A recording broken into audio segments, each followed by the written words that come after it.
Hello guys, I'm Peter and welcome back to Shapelab's new tutorial series in which I show you how I sculpt a dragon. In the previous section, reference images, blockout and anatomy were discussed. In this part, I will do the details, refine the muscles and improve where necessary and use the alphas. Right now it looks like it's just muscle covering the body with no skin, so in today's episode I'm going to do the skin. Take the Komodo dragon for example, you can easily see how thick its skin is, its muscles are barely visible. I will start sculpting the largest details first and then gradually move to the smaller parts. The smallest details are the scales and spikes, which I will create in several ways. I show you how to import alphas into Shapelab and then how I use them. Let's get started. To begin with, I refine the chest a bit. Since this is a large dragon, or at least that's how I imagine it, the protection is not primarily needed on its back, since its victim or enemy is below it, so the chest will be covered with thick skin and strong viper-like scales.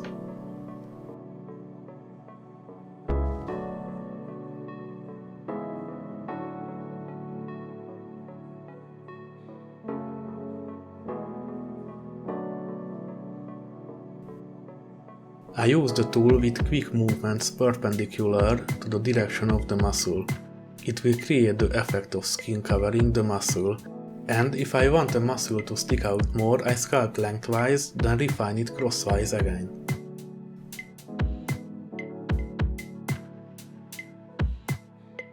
I don't use the smooth tool because then the details would be lost, but if you have to, use it on a small surface with low strength. There will be no wrinkles on the chest because the skin here is tighter, but I will sculpt the collarbone a little more prominently and concretely. The muscles protrude more on the back than on the chest and the spine along which the spikes run is a little more visible. I do the same here as with the chest. I first sculpt lengthwise and then crosswise with the clay tool and then I start refining the spikes.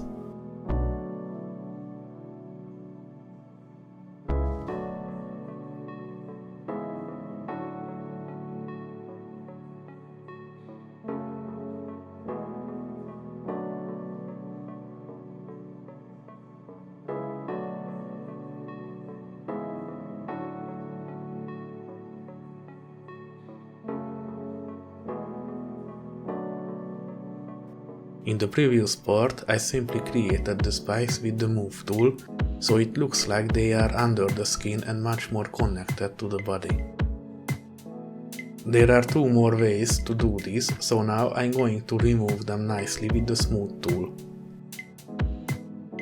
One way is to use the mask tool to mask the part where the spikes will be. Then switch to invert and pull out several spikes at once with the move tool. Then I press the invert button again and start sculpting the skin around the spikes, so the skin hugs the spike. The other way is to sculpt the spikes from the separate objects.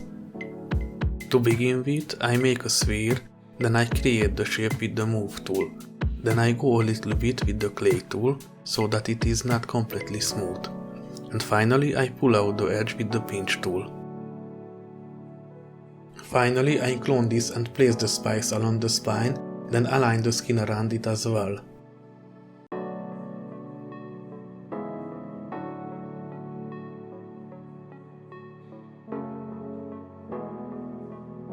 I join them so that later I don't have to paint them one by one. But I use the paint bucket to select the color and thus I can paint them all at once.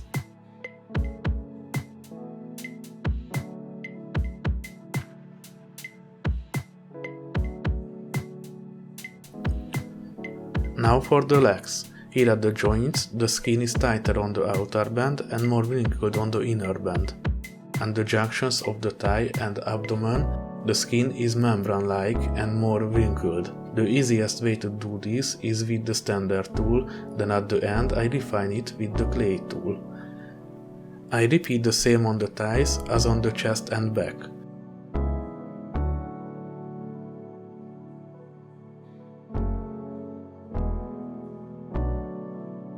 The skin at the knee is thinner, while it is more wrinkled at the bend of the knee.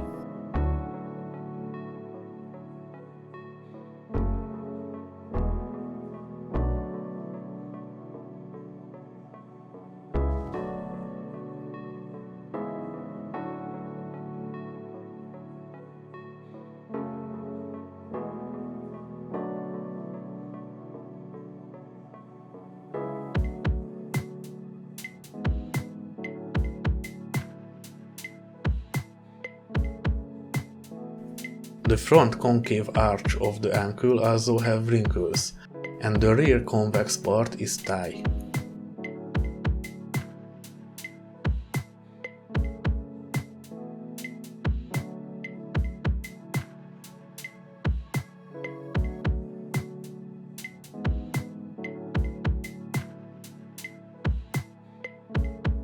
On the fingers, the skin is more wrinkled than the knuckles, and towards the bottom the skin is getting softer and you need to feel how the body weight is pressing on it. So I use the clay tool a little on the lower side. The legs are done, so now I can create the wings. First I refine the arm, forearm and the fingers a bit. The joints need to be developed a little more.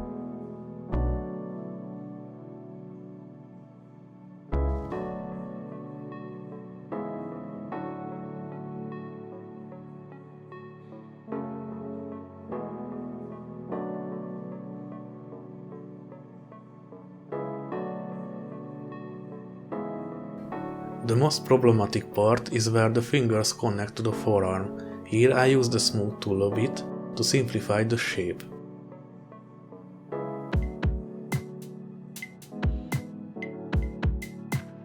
I will create the part between the fingers with the pinch tool, and to tighten the distance between them I will use the inflate tool, turning off the resolution so that the two parts touch.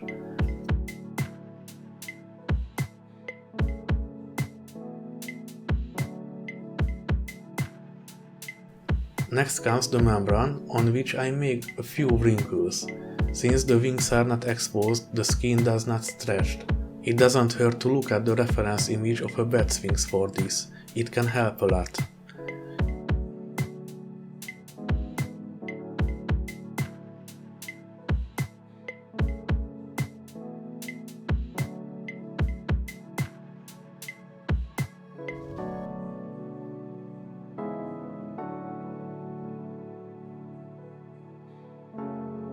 Okay, I'm done with the wings, now comes the tail. Here, as it bends in the inner part, wrinkles appear, so I sculpt with the clay or standard tool, and if necessary I tighten them with the inflate tool.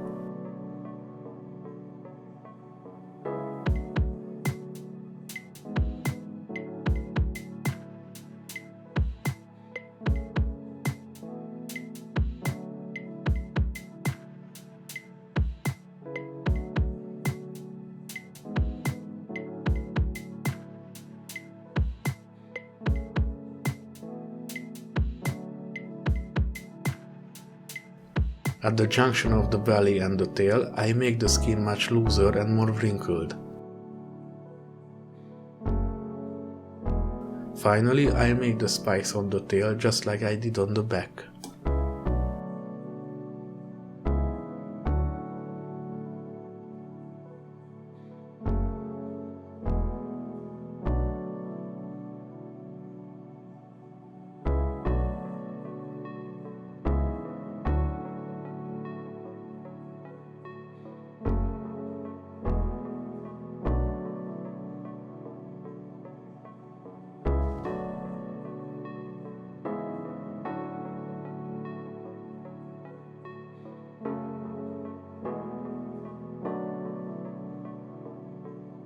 Okay, now on to the neck. At the junction of the neck and torso, I highlight the muscles and tighten the skin. And I do the rest of it in the same way as I did for the tail.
First, I start by refining the head a little bit.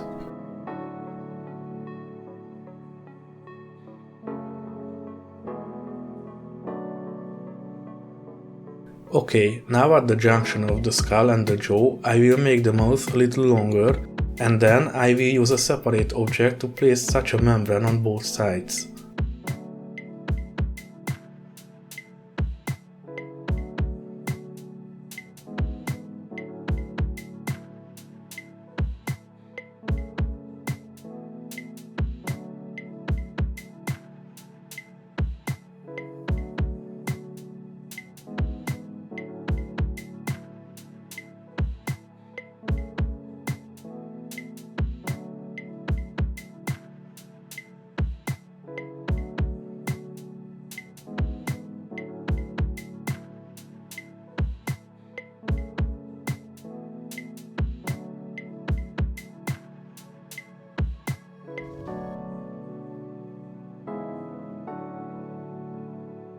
I refine the eyelids.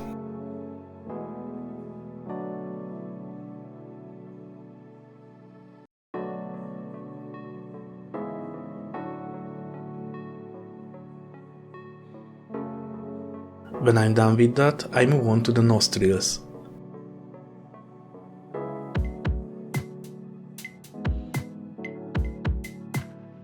With the lips, I have to make it feel like it's a looser part that can move, so I pull them up a little so that he snores, and wrinkles are created. Okay, I think he looks a lot more menacing this way. I also make the gums protrude a little where the teeth are, so the teeth will look much more like they have grown out of the gums rather than just being placed there. Next, I make the palate so that it's ribbed.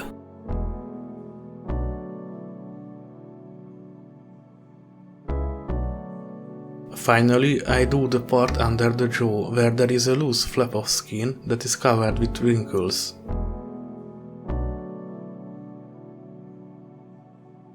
Alright, I'm done with the basics, so I can start working with the alphas. You can find alphas in Shapelab, import your custom ones or download and purchase them from ArtStation.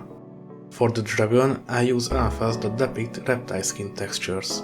For the chest, a more pointed and robust pattern would be suitable, like the scales of a viper, while for the top part of the head a similar pattern to that of an alligator would work well. There is a stroke mode icon next to the alpha icon. Here I can choose the mode in which to use the alpha. There are 3 modes: normal, spray and stamp. In normal mode, I can adjust the stroke spacing to determine the distance between 2 patterns. The resolution multiplier can be used to further increase the resolution. Be careful, tough, and only increase the resolution as necessary. With this multiplier, you can reach very high resolutions, which can result in significantly slower sculpting and unnecessary large number of polygons. This settings is also available in spray mode. In spray mode, I can apply random duplicates of the alpha across the model's targeted surface. I can adjust the size of the targeted surface area and the density at which the patterns should be placed.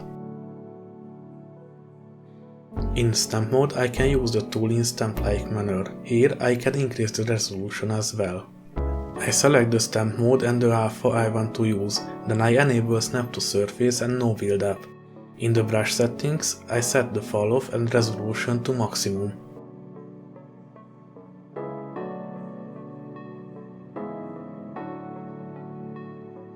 Now I can use the alphas, so let's start with the head. As mentioned before, I use larger and flatter scales on the jawline, and as I move toward the nose, they will become smaller and then larger again.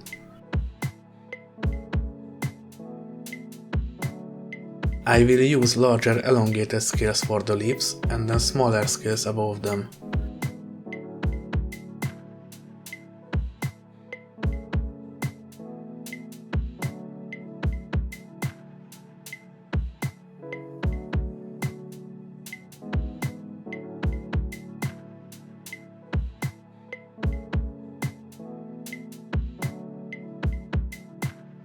Around the eyes, I use very tiny bead-like scales.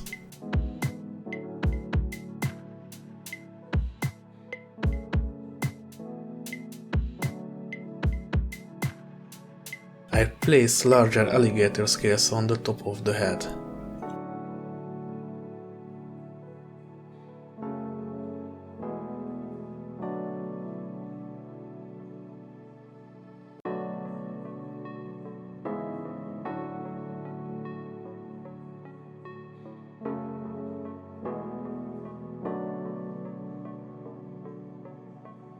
On the lower part of the neck, I create wider, plate-like scales.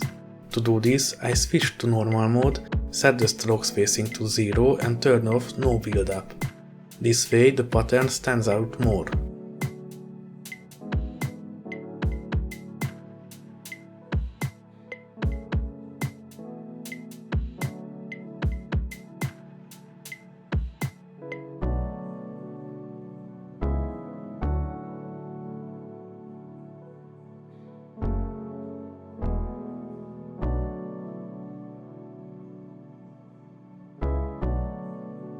For the upper part, I make it resemble the back of an alligator.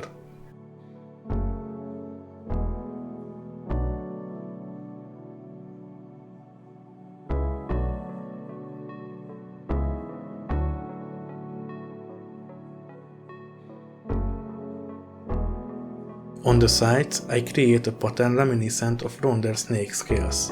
To achieve this, I adjust the stroke spacing back to 50 and enable no build-up and rotation.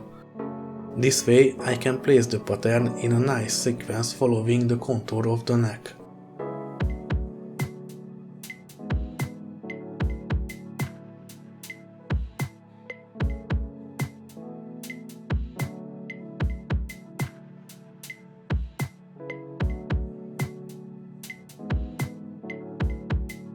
As mentioned, there will be sharper scales on the chest, similar to the dragons in Game of Thrones.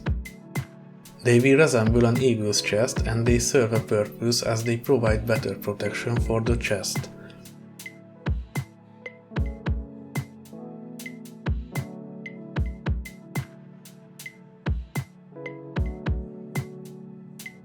For the belly and softer areas, I use less rough lizard scales to show the folding of the skin. On the back, I continue with the alligator pattern, placing them next to the spikes.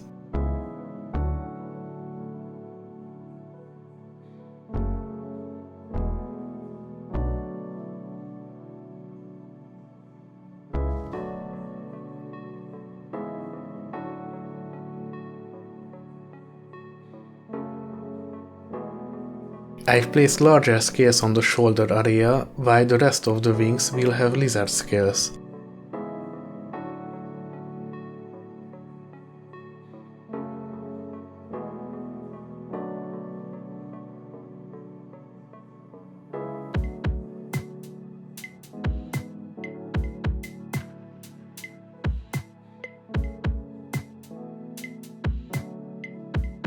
For the area between the fingers, I choose an alpha resembling human skin.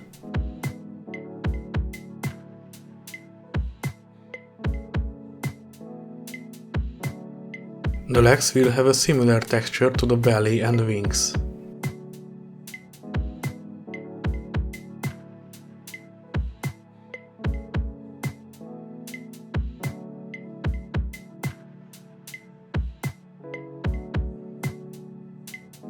I create the tail just like the neck, with plate-like scales on the bottom and snake-like scales on the sides.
Finally, I reviewed the entire model, and where necessary, I will continue working on it with the standard and pinch tools.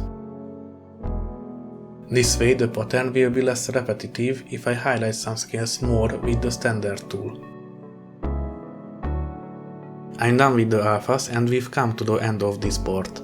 In the next part I will paint the dragon and export it to Blender, where I will make a render of it.